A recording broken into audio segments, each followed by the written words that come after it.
साथियों, किसी भी देव स्थान, तीर्थ स्थान या मंदिर जब तक उसकी परिक्रमा ना की जाए तब तक वो अनुष्ठान, वो दर्शन, वो आराधना, वो साधना, वो पूजा अपूर्ण ही रहती है। और परिक्रमा को हम कहते हैं प्रदक्षिणा। दक्षिण शब्द का अर्थ है सीधा, अर्थात राइट।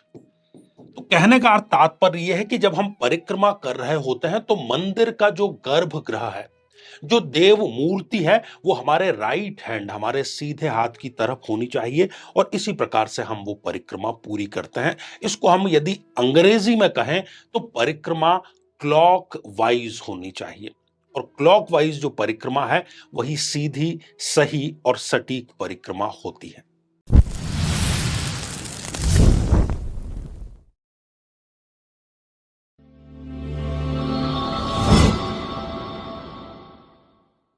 साथियों, कहने को तो राहु का फिजिकली कोई अस्तित्व नहीं है, लेकिन जन्म पत्रिका की यदि हम बात करें, ग्रहों की यदि हम बात करें, तो जीवन के 80 से 85% समस्याएं कहीं ना कहीं राहु जनित समस्याएं हैं।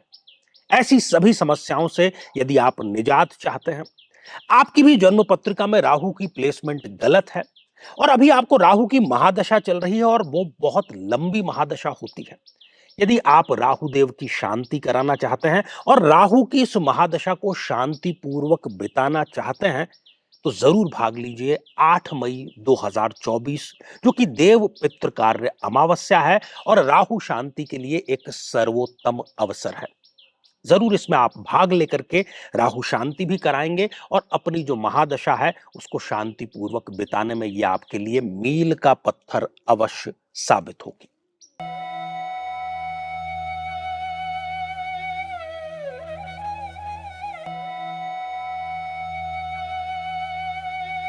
तो मेरे बहुत ही प्रिय और बेहद सम्मानित साथियों, हृदय की असीम गहराइयों से अभिनंदन, बहुत बहुत हार्दिक स्वागत।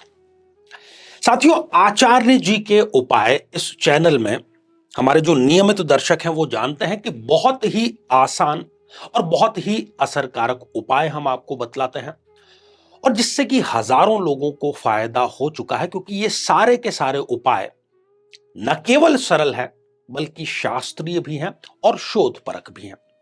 और इसी सिलसिले में आज, चूंकि कमेंट्स के माध्यम से कई लोगों ने यह प्रश्न पूछा था कि आचार्य जी, जो प्रदक्षिणा होती है, जिसको परिक्रमा कहते हैं या लोक भाषा में हम उसको फेरी भी कहते हैं, परिक्रमा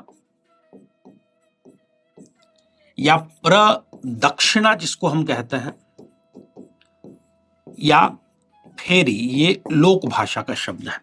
जब भी हम किसी मंदिर में दर्शन के लिए जाते हैं, पूजा अर्चना करते हैं, अपनी आराधना करते हैं, मंत्र जाप करते हैं, जो हमें चढ़ाना होता है वो नैवेद्य हम चढ़ाते हैं और अंत में आपने देखा होगा कि लोग देव स्थान की परिक्रमा करते हैं। तो ये परिक्रमा जो है ये संपूर्णता है। परिक्रमा के साथ में हम ये सुनिश्चित हो सकते हैं कि हम जिस निमित्त गए थे, दर्शन के निमित्त गए थे, साधना के निमित्त गए थे, वो पूरा हो गया है। तो आखिर इसको करने का विधान क्या है, सही तरीका क्या है? क्या सभी देवताओं के ऊपर एक प्रकार से ही लागू होता है? नहीं, प्रत्येक देवता के लिए, प्रत्येक देव मंदिर के लिए ये लगभग अलग अलग होता है और इसी के बारे में हम यहां पर आज जानने का प्रयास करेंगे। इसका महत्व ठीक वैसा ही है साथियों जैसा कि साष्टांग प्रणाम का होता है। जब हम साष्टांग प्रणाम करते हैं, अर्थात तो किसी व्यक्ति के शरीर के जो 8 अंग है, तभी इसका नाम क्या है? साष्टांग, मतलब 8 अंगों सहित। ठीक है, तो शरीर के जब 8 अंग पृथ्वी से स्पर्श होता है तो उसको हम साष्टांग प्रणाम कहते हैं। तो जो महत्व साष्टांग प्रणाम का है, जब उसमें पूरा समर्पण झलकता है व्यक्ति का, उसी प्रकार से जो परिक्रमा है वो संपूर्णता की द्योतक है और वो पूजा को सार्थक बनाने का कार्य करती है। साथियों, सबसे महत्वपूर्ण बात तो यही है कि ये हम अगर इस शब्द पे ध्यान दें, दक्षिणा, तो दक्षिण शब्द का अर्थ ही होता है, जिसको हम हिंदी में कहें सीधा या राइट।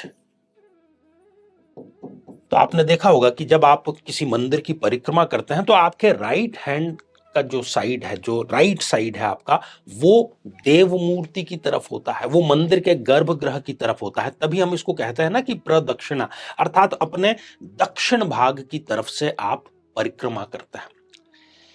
जैसे कि घड़ी चलती है, घड़ी क्लॉकवाइज जो है उसी के अनुसार परिक्रमा होती है। आपने यदि पृथ्वी को ठीक से देखा हो, पृथ्वी का जो नक्शा जिसको कि हम ग्लोब कहते हैं, उसके एक और उत्तरी ध्रुव और नीचे दक्षिणी ध्रुव है, और वो निरंतर अपनी धुरी पर भी घूम रही है और सूर्य की भी परिक्रमा कर रही है। तो जो ऊर्जा का चक्र है वो निरंतर उत्तर से दक्षिण की तरफ हो रहा है, और इस उत्तर से दक्षिण की तरफ जो ऊर्जा निरंतर बह रही है इलेक्ट्रोमैग्नेटिक रेज के माध्यम से, उसकी सकारात्मक किरणें यदि हमें अपने अंदर आत्मसात करनी है तो हमें न केवल मंदिर की बात, जब आप किसी पार्क में घूमने जाते हैं, मैंने भी देखा है वहां पर कई बार लोग उल्टी परिक्रमा कर रहे होते हैं, अपने लेफ्ट हैंड की तरफ से वो घूमना शुरू करते हैं। नहीं, आपको उतना स्वास्थ्य लाभ नहीं मिलेगा। आपको चाहिए कि आप कैसी भी परिक्रमा करें, सेहत के निमित्त करें। यूं ही आपको पार्क में गोल गोल गोल गोल घूमना है, तब भी आपको परिक्रमा अर्थात क्लॉकवाइज की तरफ से घूमना है, क्योंकि समय ही उसी प्रकार से चल रहा है, तभी आपको उसका लाभ मिलेगा। अब एक महत्वपूर्ण मुद्दे पर बात करते हैं कि कुछ शास्त्र जो है वो कहते हैं कि किस प्रकार से किस देवता की परिक्रमा का कितना निर्धारण है। तो हम महादेव शिव की यदि बात करते हैं तो शिव जी के निमित्त केवल जो है वो आधी परिक्रमा का शास्त्रीय विधान है, पूरी परिक्रमा नहीं की जाती है। पूरी परिक्रमा करना एक प्रकार से शास्त्र विहीन है, उल्लंघन उनका माना जाएगा, क्योंकि जहां पर अभिषेक का जल या अभिषेक के निमित्त दूसरी वस्तुएं चढ़ाई जा रही है, वो उसका हमें उल्लंघन नहीं करना है। इसलिए शिव जी की सदैव आधी परिक्रमा की जाती है। बात यदि महावीर हनुमान जी की हम करें तो इनकी 3 परिक्रमाओं का विधान है। हनुमान मंदिर में आपको 3 परिक्रमाएं पूरी करनी चाहिए। यदि आप नित्य सूर्य देव को जल समर्पित करते हैं, अब प्रश्न ये उठता है कि सूर्य की परिक्रमा तो आप कर नहीं सकते, पृथ्वी के माध्यम से ही आप कर सकते हैं, लेकिन आप अपने स्थान पर खड़े खड़े ही क्लॉकवाइज यदि 7 बार घूमते हैं तब यह सूर्यदेव की पूर्ण परिक्रमा मानी गई है। तो सूर्यदेव का जो विधान है वो 7 परिक्रमाओं से कंप्लीट माना जाता है। इसी प्रकार से विष्णु भगवान के निमित्त कहा गया है कि इनके लिए 5 जो परिक्रमाएं हैं वो संपूर्ण होनी चाहिए। और गणेश जी की यदि बात करें तो गणेश जी और हनुमान जी की दोनों की ही यहां पर कॉमन बात यह है कि वो 3 परिक्रमाओं में कंप्लीट हो जाती है। इसके अन्यथा जितने भी स्वरूप है ईश्वर के, वो केवल 1 परिक्रमा की ही आपसे मांग करते हैं। ठीक है, तो इसका आप ख्याल जरूर रखिएगा। अब परिक्रमा में हम एक एक कदम आगे बढ़ रहे हैं उस चक्र को पूरा करने के लिए। तो परिक्रमा करने के दौरान, परिक्रमा करने के अंतर्गत आपको इस मंत्र का जाप अवश्य करना चाहिए। पहले मंत्र को जान लेते हैं, फिर इसका जो भावार्थ है उसको हम जानेंगे।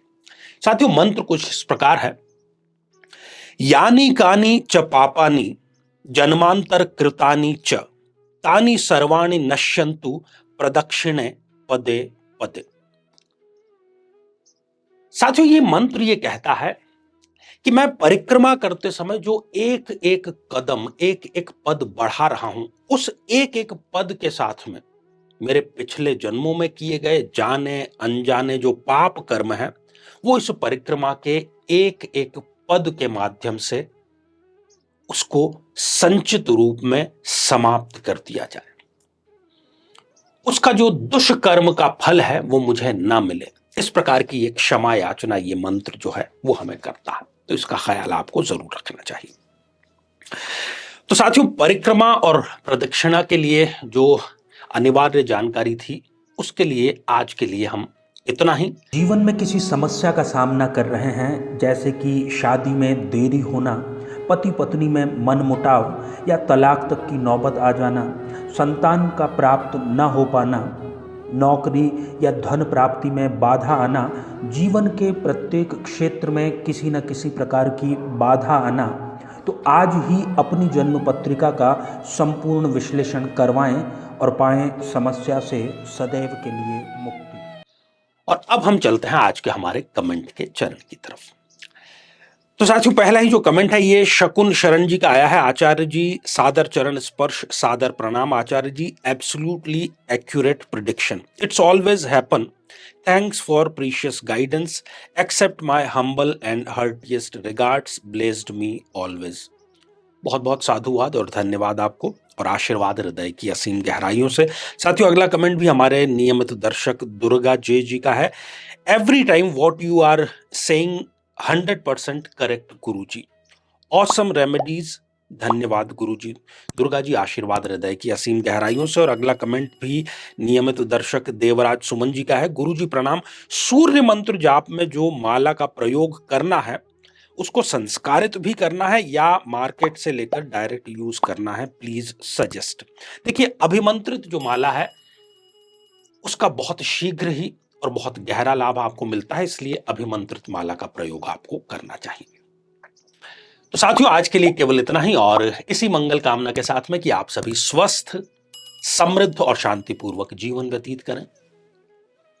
नमस्कार।